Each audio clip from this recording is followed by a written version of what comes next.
معزز سامعین، آج ہم بات کریں گے حج کی اہمیت اور حج کا مکمل طریقہ صحیح قرآن و حدیث کی روشنی میں۔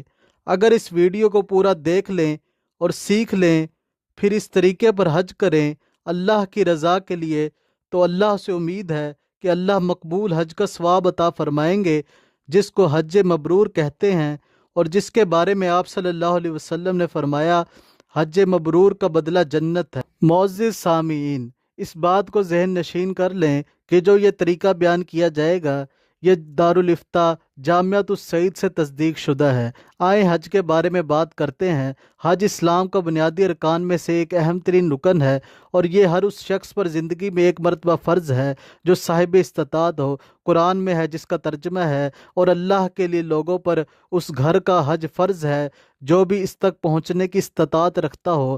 آپ صلی اللہ علیہ وسلم نے فرمایا کہ صحابہ نے ایک دفعہ آپ سے پوچھا کہ کون سا عمل سب سے زیادہ فضیلت والا ہے، تو آپ صلی اللہ علیہ وسلم نے فرمایا اللہ اور اس کے رسول پر ایمان لانا۔ عرض کیا گیا پھر کون سا ہے؟ فرمایا کہ اللہ کی راہ میں جہاد کرنا۔ پھر عرض کیا گیا پھر کون سا ہے؟ فرمایا کہ حج جو برائیوں سے پاک۔ حضرت ابو ہریرہ رضی اللہ تعالیٰ عنہ سے مروی ہے کہ حضور صلی اللہ علیہ وسلم نے فرمایا جو اللہ کی رضا کے لیے حج کرے، جس میں نہ کوئی بےہودہ بات ہو اور نہ کسی گناہ کا ارتکاب ہو، تو وہ ایسے لوٹے گا جیسے اس کی ماں نے ابھی جنا ہو۔ حضرت ابو امامہ رضی اللہ تعالیٰ عنہ سے روایت ہے کہ حضور صلی اللہ علیہ وسلم نے فرمایا جس شخص کو فریضہ حج کی ادائیگی میں کوئی ظاہری ضرورت یا کوئی ظالم بادشاہ یا روکنے والی بیماری نہ روکے، اور وہ پھر بھی حج نہ کرے اور ایسے ہی مر جائے، وہ یہودی ہو کر مرے یا عیسائی ہو کر، مجھے اس کی کوئی فکر نہیں۔ ادھر سے پتہ چلتا ہے کہ حج کی کتنی زیادہ فضیلت اور کتنا اہم رکن ہے۔ آئے اس کے بارے میں تفصیل سے بات کرتے ہیں کہ کل 5 دن ہوتے ہیں۔ حج کے 5 دن کیسے گزاریں؟ آئے اس کے بارے میں تفصیل سے بات کرتے ہیں۔ سب سے پہلے ہم جانیں گے حج کسے کہتے ہیں۔ 5 دنوں میں 5 مقامات پر 7 عبادتوں کو کرنے کا نام حج ہے۔ سب سے پہلے ہم 5 دن کون سے ہیں، 5 مقامات کون سے ہیں، 7 عبادتیں کون سی ہیں، ان کو دیکھیں گے۔ اس کے بعد ہم تفصیل سے ان کے بارے میں بات کریں گے۔ حج کے 5 ایام کون سے ہیں؟ اسلامی سال کے 12ویں مہینے یعنی ذوالحجہ کی 8 تاریخ سے لے کر 12 تاریخ تک 5 دن ایام حج کہلاتے ہیں۔ حج کے 5 مقامات کون سے ہیں؟ وہ یہ ہیں بیت اللہ، صفا اور مروہ، منی، مزدلفہ، عرفات۔ حج کی 7 عبادتیں کون سی ہیں؟ احرام، طواف، سعی، وقوف، رمی، قربانی، حلق یا قصر۔ صفا اور مروہ یہ 2 پہاڑیاں ہیں۔ منی، حج کے موقع پر 8 ذی الحجہ کو حج کا احرام باندھ کر تمام حجاج منی میں قیام کرتے ہیں۔ مزدلفہ کہتے ہیں حج سے متعلقہ ایک کھلی جگہ ہے، یہ منی کے جنوب مشرق میں منی اور عرفات کے درمیان واقع ہے۔ عرفات مکہ کے جنوب مشرق میں جبل رحمت کے دامن میں واقع ہے۔ سعی، صفا اور مروہ کے پہاڑوں پر چڑھنے اور مخصوص انداز میں ان کے درمیان 7 چکر لگانے کو صحیح کہا جاتا ہے۔ وقوف، میدان عرفات میں حجاج جمع ہوتے ہیں۔ رمی، مسلمان دوران حج 3 علامتی شیطانوں کو کنکر مارتے ہیں۔ آئیں اب ہم بات کرتے ہیں، اگر ہم اپنے حج کو مقبول کرنا چاہتے ہیں تو ہمیں چاہیے کہ اس کے لیے یہ طریقہ استعمال کریں۔ حج مبرور اور آسان بنانے کا 5 نکاتی لاہ عمل: مشکلات پر صبر، عبادات پر شکر، سہولت پر عمل، قبولیت کی دعا اور فکر، اور سنت کی پابندی۔ یعنی مشکلات آئے تو اس پر صبر کیا جائے، عبادات پر شکر کیا جائے، کوئی سہولت میسر ہو تو عمل کیا جائے، اور دعا کی قبولیت کی فکر میں لگنا، اور ہر عمل کو سنت کے مطابق کرنا۔ حج کے پہلے دن 8 ذوالحجہ کے افعال، یعنی کہ اس دن کون سے کام کرنے ہیں؟ پہلا، احرام باندھنا، دوسرا، نیت کرنا، تیسرا، تلبیہ پڑھنا، چوتھا، منی روانگی، پانچواں، وقوف منی۔ اب ان کے بارے میں تفصیل سے بات کرتے ہیں۔ احرام باندھنا: 8 ذوالحجہ کو نماز فجر مکہ میں باجماعت ادا کریں اور غسل یا وضو کر کے اپنی رہائش گاہ ہی میں احرام باندھ لیں۔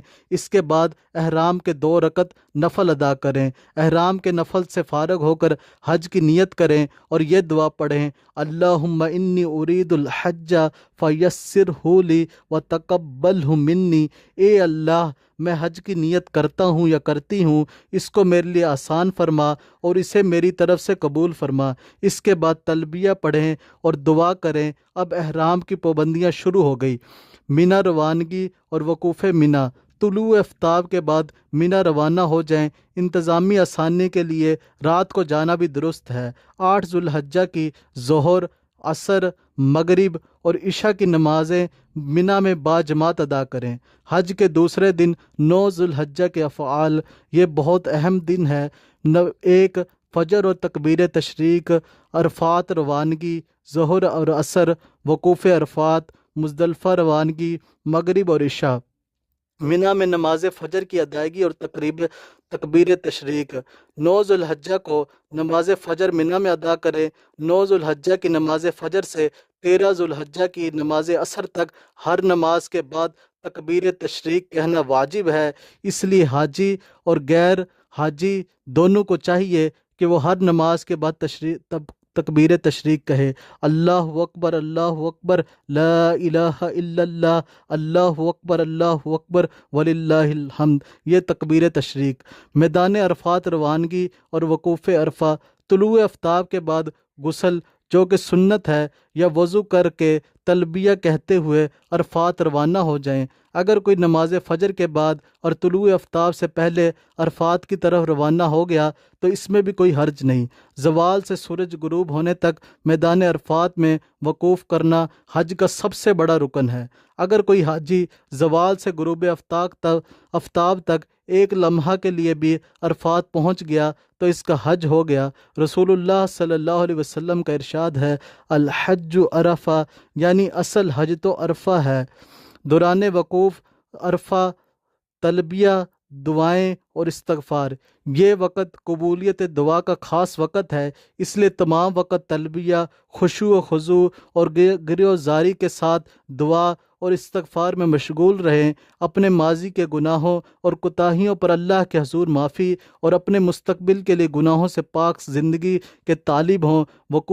وقوف عرفہ کے موقع پر نبی صلی اللہ علیہ وسلم نے مندرجہ ذیل دعا کو بہترین دعا اور بہترین کلمہ قرار دیا، لا الہ الا اللہ وحدہ لا شریک لہ، لہ الملک ولہ الحمد وہو علی کل شیء قدیر۔ عرفات میں نماز ظہر اور عصر کی ادائیگی۔ عرفات میں ظہر اور عصر کی نماز اپنے خیموں ہی میں جماعت کے ساتھ ادا کریں۔ ظہر کی نماز ظہر کے وقت میں اور عصر کی نماز عصر کے وقت میں۔ غروب آفتاب کے وقت مزدلفہ روانگی۔ غروب آفتاب کے بعد مغرب کی نماز پڑھے بغیر تلبیہ کہتے ہوئے مزدلفہ روانہ ہو جائیں۔ مزدلفہ میں نماز مغرب و عشاء کی اکٹھی ادائیگی۔ مزدلفہ پہنچ کر نماز مغرب عشاء کی نمازیں ایک اذان اور ایک اقامت کے ساتھ عشاء کے وقت میں باجماعت ادا کریں۔ مغرب و عشاء کی اکٹھی ادائیگی کا طریقہ: پہلے مغرب کے 3 فرض ادا کریں، پھر تکبیر، تشریق اور تلبیہ پڑھیں۔ تکبیر بھی پڑھیں گے، تکبیر تشریق بھی پڑھیں گے اور تلبیہ بھی پڑھیں گے۔ اس کے ساتھ ہی عشاء کے فرائض ادا کریں اور تکبیر تشریق اور تلبیہ پڑھیں۔ پھر مغرب کی 2 سنتیں، پھر عشاء کی 2 سنتیں اور پھر وتر ادا کریں۔ مزدلفہ میں نماز مغرب و عشاء کا جمع کرنا: اگر کسی نے مزدلفہ پہنچنے سے پہلے ہی مغرب کی نماز پڑھ لی تو اس کی نماز نہ ہوگی اور اس کے ذمے مزدلفہ پہنچ کر گزشتہ بیان کردہ ترتیب سے دوبارہ نماز پڑھنا لازم ہوگا، یعنی کہ وہ نماز مغرب اور عشاء کو دوبارہ پڑھے گا۔ مزدلفہ میں ذکر و اذکار اور دعائیں کرنا: یہ بڑی فضیلت والی اور مبارک رات ہے، اس میں زیادہ سے زیادہ ذکر و تلاوت، تلبیہ اور دعاؤں کا اہتمام کریں۔ اس رات اپنے پروردگار کو اس خشوع و خضوع سے یاد کریں کہ دل میں اللہ رب العزت کے علاوہ کسی کی یاد نہ ہو۔ حج کے تیسرے دن 10 ذو الحجہ کے افعال: وقوف مزدلفہ، مینا روانگی، رمی، قربانی کرنا، حلق یا قصر یعنی سر منڈوانا، طواف زیارت۔ نماز فجر کے بعد وقوف مزدلفہ کی رات دعاؤں میں مشغول ہو کر گزارنے کے بعد فجر کی نماز اول وقت میں باجماعت ادا کریں، پھر سورج نکلنے تک ذکر و اذکار، دعا و استغفار اور تلبیہ میں مشغول رہتے ہوئے وہیں وقوف کریں، یعنی کہ وہاں پہ ٹھہریں۔ مزدلفہ سے کنکریاں اٹھانا: اس دوران مزدلفہ سے کنکریاں اٹھائے جو جمرات کو مارنے کے لیے استعمال کی جائیں۔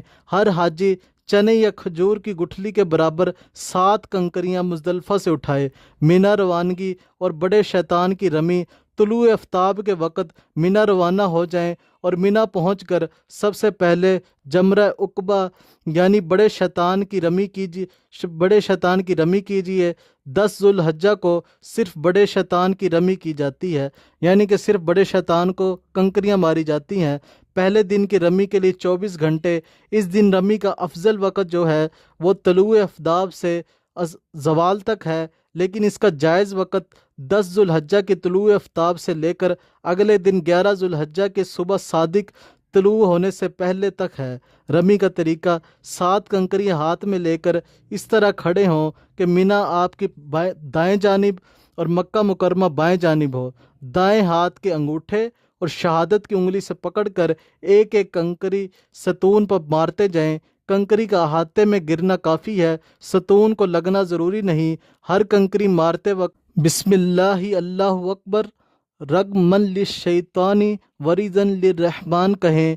پہلی کنکری مارنے سے پہلے تلبیہ پڑھنا بند کر دیں اور جمرہ عقبہ بڑے شیطان کی رمی کے بعد اس کے پاس کھڑے ہو کر دعا نہ مانگے۔ رمی کے بعد قربانی کیجیے۔ قربانی کرنا واجب ہے۔ اس قربانی کے لیے 3 دن یعنی 10، 11، 12 ذو الحجہ مقرر ہیں۔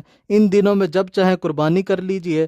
حلق یا قصر کروانا: قربانی کرنے کے بعد مرد پورے سر کے بال منڈوائیں یا پورے سر کے بال انگلی کے پور سے کچھ زیادہ کاٹیں، مگر سر منڈوانا افضل ہے۔ خواتین پورے سر کے بال انگلی کے پور سے کچھ زیادہ کتروائیں، تاہم چوتھائی سر کے بال پورے سے کچھ زائد کاٹ دیے جائیں تو کافی ہیں۔ حلق یا قصر کی شرعی حیثیت فرض کی ہے اور اس کے بعد سوائے ازدواجی تعلق قائم کرنے کے احرام کی تمام پابندیاں ختم ہو جاتی ہیں۔ تینوں کام ترتیب سے کرنا، یعنی کہ پہلے رمی، پھر قربانی، پھر حلق۔ ماقبل 10 ذو الحجہ کے جو 3 مناسک جمرہ عقبہ، بڑے شیطان کی رمی، قربانی اور حلق یا قصر ذکر کیے ہیں، ان کو اسی ترتیب سے ادا کرنا واجب ہے۔ اگر کسی نے اس ترتیب کے الٹ کیا تو اس پر دم لازم ہوگا، یعنی کہ دوبارہ قربانی کرے گا۔ طواف زیارت: حلق یا قصر کے بعد غسل کیجیے۔ اس کے بعد طواف زیارت کی ادائیگی کے لیے مکہ روانہ ہو جائیں۔ اس کا وقت حلق سے فارغ ہونے کے بعد 12 ذو الحجہ کے غروب آفتاب تک ہے، تاہم 10 ذو الحجہ ورنہ 12 ذو الحجہ تک کبھی بھی کیا جا سکتا ہے۔ طواف زیارت کی شرعی حیثیت فرض کی ہے، یعنی کہ یہ بھی ایک فرض رکن ہے۔ مینا واپسی: 10 ذو الحجہ کو مندرجہ بالا تمام افعال و مناسک کی ادائیگی کے بعد مینا واپس آ جائیں اور رات مینا ہی میں گزاریں۔ حج کے چوتھے دن یعنی 11 ذو الحجہ کے افعال: تینوں جمرات کی رمی، قربانی اگر پہلے نہ کی ہو، حلق، قربانی کے بعد طواف زیارت اگر پہلے نہ کیا ہو۔ تینوں جمرات کی رمی: 11 ذو الحجہ کو زوال کے بعد تینوں جمرات کی رمی کریں۔ بائیں طور کے پہلے جمرہ اولا یعنی چھوٹا شیطان کو 7 کنکریاں ماریں، پھر اس کے قریب کچھ فاصلے قبلہ رخ کھڑے ہو کر دعا مانگیں، پھر جمرہ وسطیٰ یعنی درمیانے شیطان کو 7 کنکریاں ماریں اور دعا مانگیں، پھر جمرہ عقبہ یعنی بڑے شیطان کو 7 کنکریاں مارے، لیکن اس کے پاس نہ کھڑے ہوں اور نہ دعا مانگیں۔ اس دن رمی کا سنت وقت زوال سے غروب آفتاب سے پہلے تک ہے، جبکہ اس کا جائز وقت زوال سے صبح صادق طلوع ہونے سے پہلے تک ہے۔ رمی سے فارغ ہو کر مینا واپس آ جائیں۔ حج کے 5ویں دن یعنی 12 ذو الحجہ کے افعال: تینوں جمرات کی رمی، قربانی اگر پہلے نہ کی ہو اب کریں، حلق، قربانی کے بعد طواف زیارت اگر پہلے نہ کیا ہو۔ 12 ذو الحجہ کو جمرات کی رمی سے فارغ ہونے کے بعد حاجی کو اختیار ہے کہ مکہ چلا جائے، اور اگر وہ مکہ نہیں جاتا اور واپس مینا جا کر رات مینا میں گزارتا ہے تو اب اس کے ذمے 13 ذی الحجہ کو بھی زوال کے بعد تینوں جمرات کی رمی کرنا لازم ہے۔ اس دن کی رمی طلوع آفتاب کے بعد زوال سے پہلے رمی کر لے تو بھی جائز ہے۔ طواف وداع: مندرجہ بالا افعال اور مناسک ادا کرنے کے بعد آپ کا حج